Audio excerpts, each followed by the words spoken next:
heart of Texas. This is Central Texas News Now. Well, as we saw this week in Florida and many other times elsewhere, time is of the essence when police and firefighters respond to an emergency at a school. Thanks for joining us. I'm Mackenzie Henderson. And I'm Seth Kovar. That's why Robinson ISD is giving them a new tool to help them be prepared even before they arrive on scene. As Stephanie Escobar explains, it's a first for Robinson and Texas.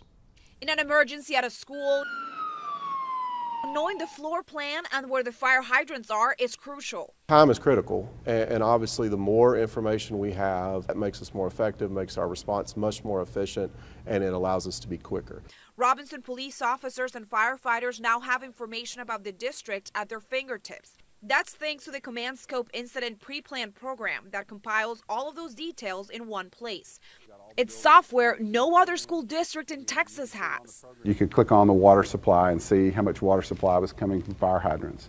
Which Robinson Volunteer Fire Department Deputy Chief Mike Puig says is much better than relying on written notes or maps. Absolutely, it's making the community safer because it's going to allow us to react quicker.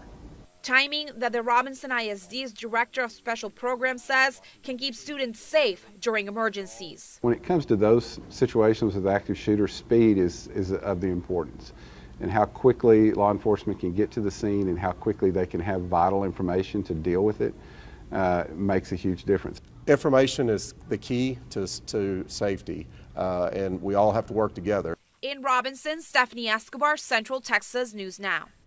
The software will cost the district nearly $2,300 every year.